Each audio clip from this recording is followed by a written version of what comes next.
con 250 libras 3/4, 250 pounds 3/4. 29 peleas ganadas, una perdida, 22 knockouts, 21 wins, 1 loss, 22 KOs. Originally from Nigeria, originario de Nigeria, residing in Las Vegas, Nevada, the WBC Interim World Champion,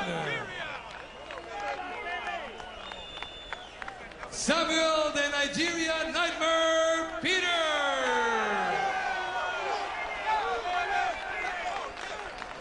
Y en la esquina azul, and in the blue corner, 243 libras, 240 pounds, 34 wins, 5 losses, 26 knockouts.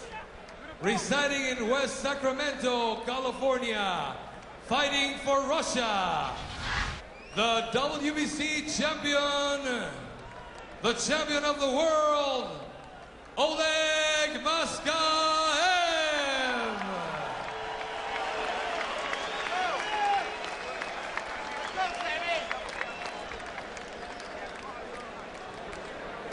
¡Hey! ¿Las instrucciones? ¿No voy a dar instrucciones?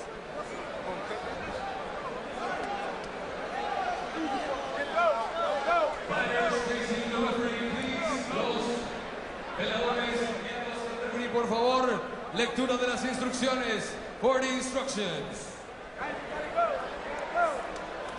Okay, lady man. I already give you the instructions in the dressing room. Good luck. I want a clean fight. Remember, this is the line where the low blows are legal. Okay? Check the gloves and go to your corner. Good luck. If you watched the lightweight title fight between Diaz and Campbell, you saw why you love the lightweights. Both these guys are big punchers, and if one of them lands, you're going to see why you like the heavyweights.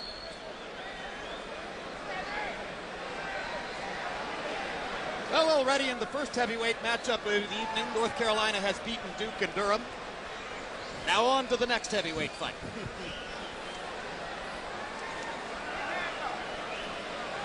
And I've seen that referee before, Emmanuel Stewart. He's the guy who stopped the fight between Oliver McCall and Lennox Lewis in London in 1993. A stoppage with which Lennox doesn't really argue now, incidentally, which means that 15 years have gone by. They walk to each other, and it begins. Two very big men who can punch.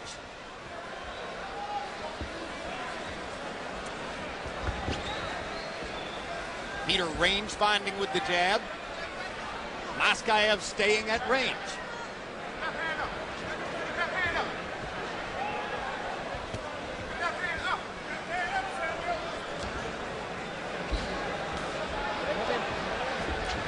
From listening to the instructions coming from the corner of Samuel Peter, which is basically from Stacey McKinney and Pops, as we call him, Sam Anderson, they are very concerned about Maskaev's right hand. That's why they're telling Sam to keep his left hand up.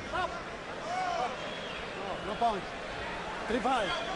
Well, if you saw Maskaev knock Hasim Rahman through the ropes with a right hand in Atlantic City in 1999, as many of our viewers did, you understand why you worry about it, but he was tremendously effective against Hasim Rahman with a little left hook. One thing I've noticed about Maskaev, if he finds a weakness in your arsenal early on, if he finds a hole where he can work in your defense, he will go to it again and again and again. See the pace here, so much different from the lightweight fight we just saw. But the drama, the tension is higher because the fight can end at any moment the way these guys punch.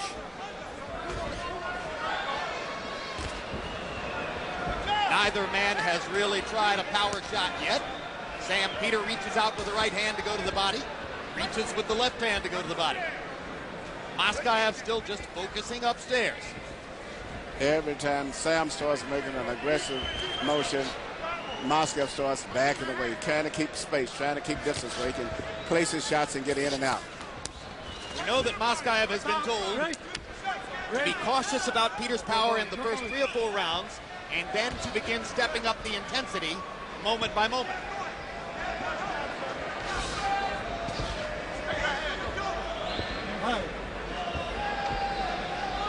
Peter has produced some picture book knockouts, like his left hook beheading of Jeremy Williams. As has Maskaev, like his knocking Rahman through the ropes. Yep. Hard right hand by Peter, and he follows it with another right hand. Sam looks very relaxed. He seems that I'm very impressed with the right hand because most of his shot used to be clubbing punches, but he's shooting more straight-up punches now, but can never relax too much with Maskaev. He's a cagey guy, and he's always looking for that one shot. Peter also produces a little left hook off the jab, and now Maskaev swings his first 2 power shots, and there's that punch to the back of the head, which Maskaev's people have spent weeks complaining about and suggesting that Peter must be watched. And the end of round 1. A good round, Samuel. But the thing is, you got to just double jab and take a step in, But he's throwing right hands at you, so make sure you keep ducking under, rolling under. Then all you get your rhythm going, then you're going to come with combinations. Come on, get your legs out.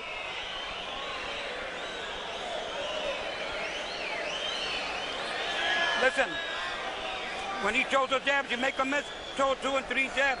You gotta beat him to that jab. Watch when he hyperextends. You gotta count him right away with the jab. Or aim all your punches towards the heart. All right? And let go. This guy, don't give him that respect, bro. Don't give him that respect. Count your box numbers in a relatively sparse round 1. Maskaev 5 out of 32, Peter 14 out of 51. Those 2 right hands over the top surely won the round in my view for Sam Peter. And now they go to the second. You know, the right hands that Maskaev threw, I was not that impressed with. He seemed like he was kind of clubbing them, throwing them. He had to wide arch in his right hand tonight, and, you know, and it looked a little bit slow. Maskaev looks far more apprehensive against Peter than was the case against Rahman back in August of 06. Of course, Maskaev's only had 1 fight in those 16 months, and that's one possible deficit for him is ring rust in the fight. To make up for it, his manager, Dennis Rappaport, says that he sparred 170 rounds in training. That's a lot. That's a lot of sparring. But, you know, when this fight was first made mention originally, everybody, particularly Vladimir and I, we thought it was going to be a mismatch. Sam Peter's going to destroy Maskaev.